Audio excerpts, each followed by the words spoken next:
Now we got new buses, I mean low floor buses.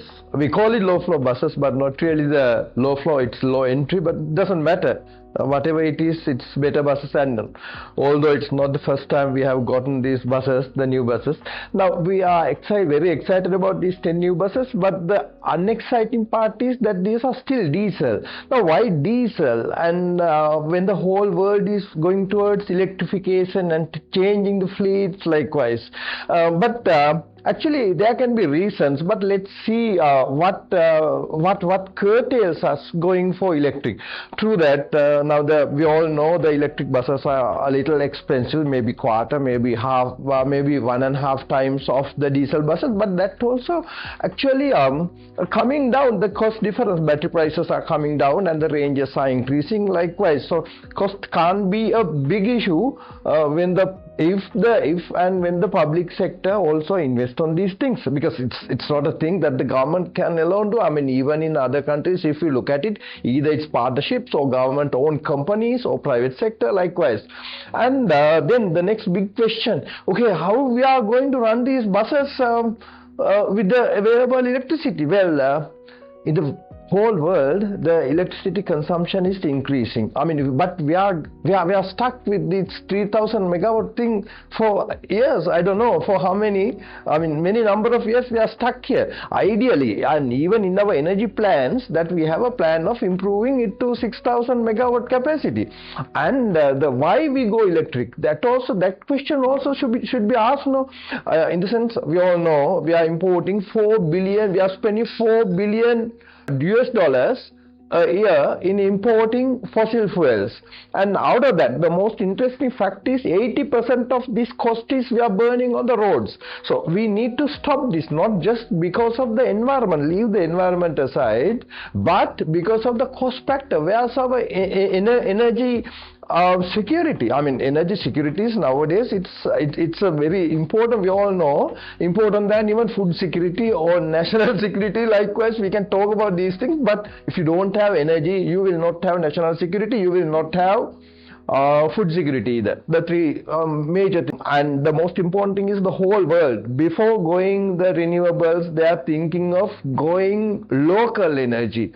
So that's the key word. But the good thing with Sri Lanka is when we go local, it naturally becomes renewable. Okay, we have very big reason to go electric, because we are with one goal, we are hitting many areas, and we can balance out the energy's imbalance and load shifting and utilizing the unutilized energy for battery charging and transfer the energy. Like there's so many options. And then again, our old-fashioned thinking, who is going to manage these buses, and the operational aspect and the maintenance aspect. Of course, yes, the traditional thinking, private sector, the so-called private sector cannot manage these things, because it's all individual owners. We are not used to that.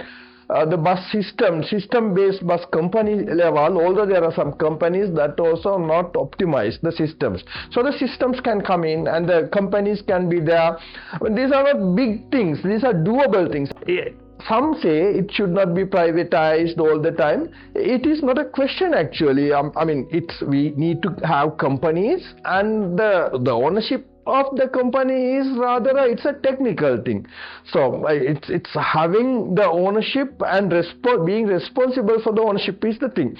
Then again, okay, the systems are there. When the systems are there, the energy is there, the capital is there, and the other thing is how to get people to these electric buses. Where is the sustainability? That is very important. I mean, because the world wheels turn on money, and if we don't make money, the project will not be sustainable.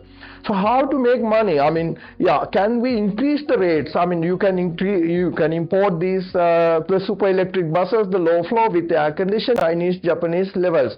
But you look at Mumbai, I mean, the buses are coming up. I mean, last year they added 4,500 or rather 5,000 fully electric air conditioned buses to the fleet. And just a couple of weeks ago, Hyderabad government has given an order for 2,000 brand new electric buses. If India is doing, per capita income it is less than us, less than Sri Lanka, but still they are doing it.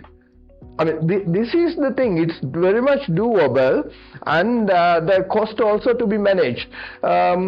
Yeah, one can talk about ROI, but it's when you go into public transportation or public projects, it's not really the ROI. It's internal economic rate of return. So the economic benefit to the country to be captured and factored in subsidizing or whatever, doing whatever to manage the public transportation. Why we talk about transportation? Because it's a sign and a symbol of a development of the country.